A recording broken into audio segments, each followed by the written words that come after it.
Terima kasih Anda masih bersama kami pemirsa dan segmen Sosial Membangun akan kami lanjutkan. Baik pemirsa, TVRI saat ini berusia yang ke-58 tahun dan untuk sampai sejauh ini TVRI telah menghadapi berbagai tantangan namun tidak berhenti sampai di sini. Langkah ke depan juga tentu jauh lebih banyak tantangan, mengingat persaingan tak hanya datang dari lembaga sejenis, tetapi juga dari media sosial. Dan bagaimana langkah TVRI menghadapi tantangan ke depan? Berikut wawancara saya melalui Zoom dengan Direktur Utama LPP TVRI, Bapak Iman Brotoseno. Ya Pak, Assalamualaikum warahmatullahi wabarakatuh. Selamat sore Pak Dirut dan selamat ulang tahun TVRI. Selamat sore. Ya, Selamat Pak. sore pemirsa di Sulawesi Selatan. Iya Pak, selamat ulang tahun untuk TVRI yang ke-58. Terima kasih. Kita berharap bahwa TVRI akan terus dicintai oleh seluruh masyarakat di Indonesia, termasuk di wilayah Sulawesi Selatan. Ya Pak, adakah perubahan yang akan dilakukan TVRI saat ini untuk menghadapi tantangan ke depan? Jadi memang tantangan yang paling utama di TVRI saat ini adalah mengubah share audiensnya. Saat ini share audiens TVRI cenderung pemirsa usia 50 tahun ke atas, ibu-ibu, pensiunan. Nah, kita sekarang harus berani mengubah mindset kita untuk mengubah share audiens ke usia misalnya milenial, usia 17 sampai 36 tahun. Jadi di mana porsi terbesar pemirsa itu adalah milenial ya. Jadi kalau kita tidak merengkuh kaum milenial atau anak-anak muda, kita akan kehilangan pasar dalam beberapa tahun ke depan. Gitu. Saya rasa itu tantangannya. Jadi kita harus berani membuat konten-konten yang disukai oleh anak-anak milenial sekarang. Ya Pak, TVRI telah berusia 58 tahun. Adakah perubahan saat ini yang akan dilakukan TVRI untuk menghadapi tantangan ke depan, Pak? Ya, pertama kita akan membuat beberapa program yang berkaitan dan bisa merefleksikan tren milenial sekarang ya. Jadi udah sebulan kemarin ini kita ada program Rumah Musik Indonesia, Rumus. Karena setelah zaman dulu tuh masih ada tuh ruang musik di televisi untuk para musisi artis ya, sekarang sudah tidak ada dan mereka kebanyakan bermain di digital, di YouTube dan segala macam. Maka kita TVRI membuat program baru Rumus dan share audiensnya lumayan bagus ya setiap hari Minggu jam 8 malam. Kemudian juga ada program anak muda seperti Paten, di program untuk UMKM, wirausaha dan segala macam konten kreator kita berikan ruang. Paten itu singkatan dari pemuda kreatif dan keren ya. Jadi kita harapkan ini menjadi program ikon juga buat TVRI karena anak-anak muda sekarang kan kreatif, suka startup dan cenderung seorang pekerja keras juga gitu ya. Lalu setelah itu ada beberapa program yang kita hidupkan kembali seperti mini seri Lost Man, cuman dalam konteks kekinian ya. Mungkin namanya bukan Lost Man, tapi konteksnya tetap kekinian ya. Jadi kita tahu sudah beberapa lama di TVRI sendiri tidak ada mini seri ya. Jadi kita coba hidupkan lagi. Karena kenapa? Karena survei itu mengatakan anak muda milenial itu sukanya nonton film, olahraga, musik, sama jalan-jalan.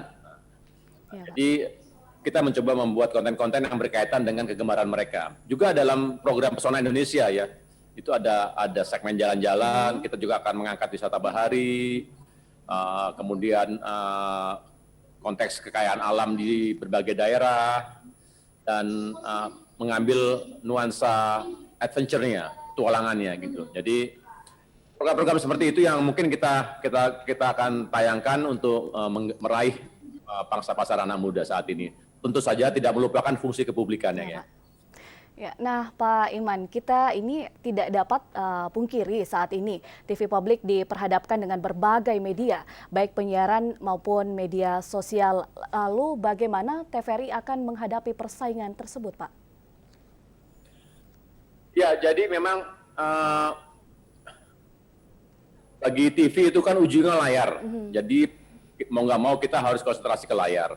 Dan di sini saya rasa kita tetap harus memikirkan layar. Walaupun saya tidak mengatakan bahwa kita bersaing dengan TV swasta karena kita memiliki fungsi kepublikan yang berbeda dengan mereka.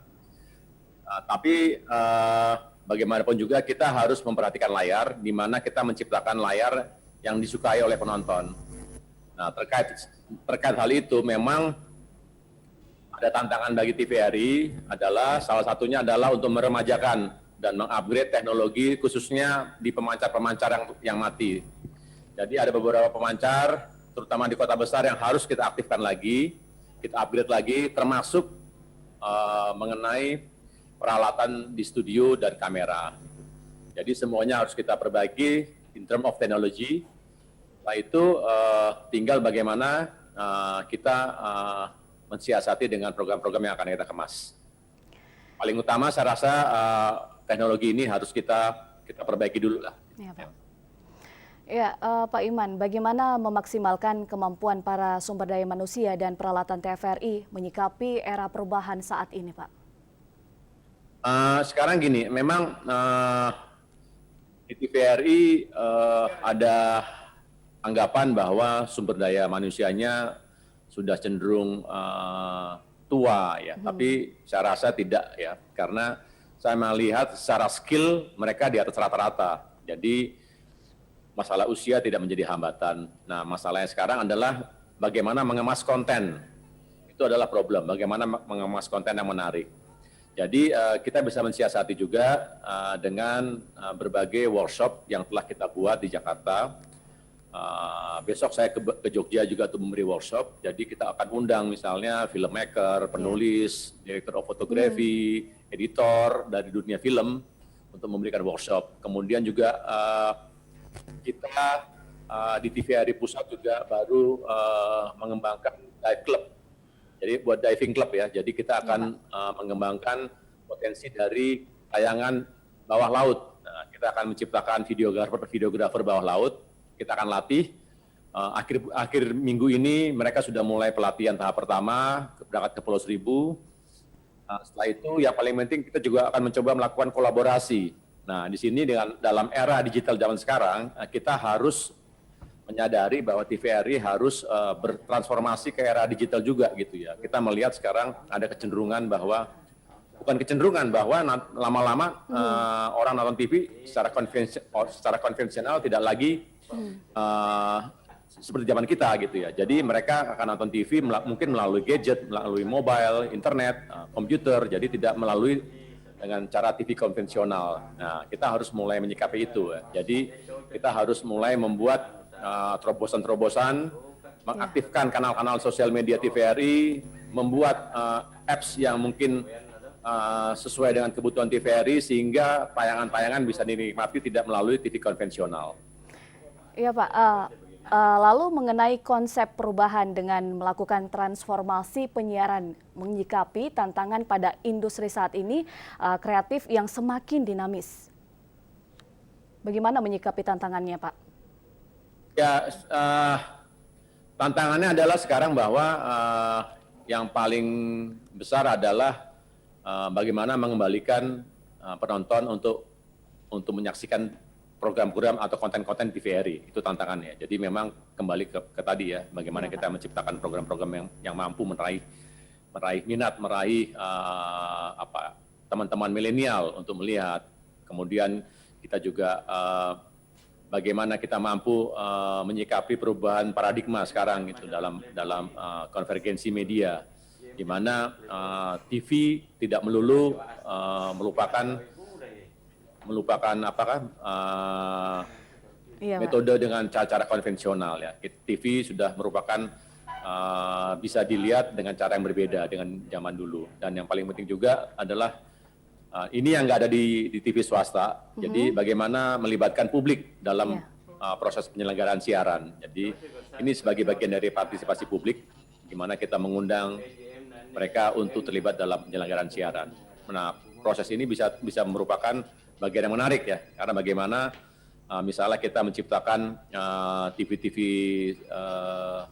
Iya. TVRI di daerah itu menjadi semacam creative hub, Iya, Pak. di mana nanti teman-teman dari YouTuber, content creator, Iya. video blogger bisa datang, bisa bergabung, bisa diskusi, bahkan bisa terlibat dalam pola penyiaran, atau dia bisa join production atau maupun misalnya kolaborasi. Iya. Jadi itu yang ke depan yang merupakan tantangan bagi kita. Iya, Pak. Di bawah kepemimpinan masa kerja Bapak, bagaimana target 100 harinya?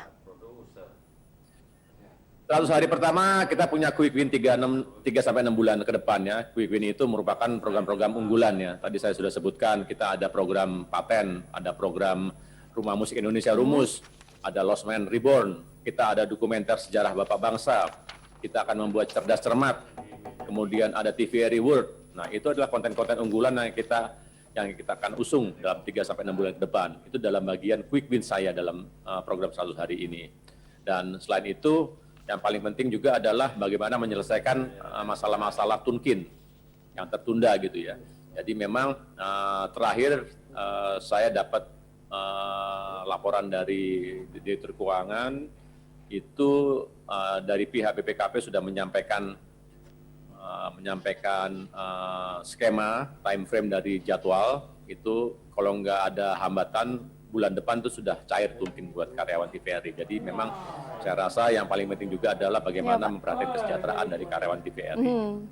Ya Pak, baik, dan sebelum mengakhiri perbincangan kita sore hari ini, mungkin ada pesan dan harapan kita kepada seluruh karyawan TVRI di Sulawesi Selatan, Pak? Ya. Harapan saya bahwa kita semestinya sudah harus terpacu untuk membuat konten-konten yang kreatif, konten-konten yang menarik. Jadi mari kita terus berusaha untuk membuat TVRI menjadi sebuah tayangan yang terbaik, tontonan yang terbaik. Jadi marilah kita solid sama-sama bekerja. Kita kalau bisa kita lupakan segala macam permasalahan di masa lalu. Kita ke depan menatap sama-sama untuk saling bekerja sama, bergandeng tangan, menciptakan konten-konten kreatif.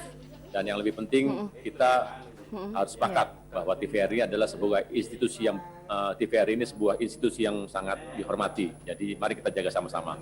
Terima kasih. Ya, baik Pak Iman Broseno selaku Direktur Utama LPP TVRI Sulawesi TVRI. Dan sekali lagi kami ucapkan selamat ulang tahun TVRI dan semoga jaya dan sukses selalu, Pak.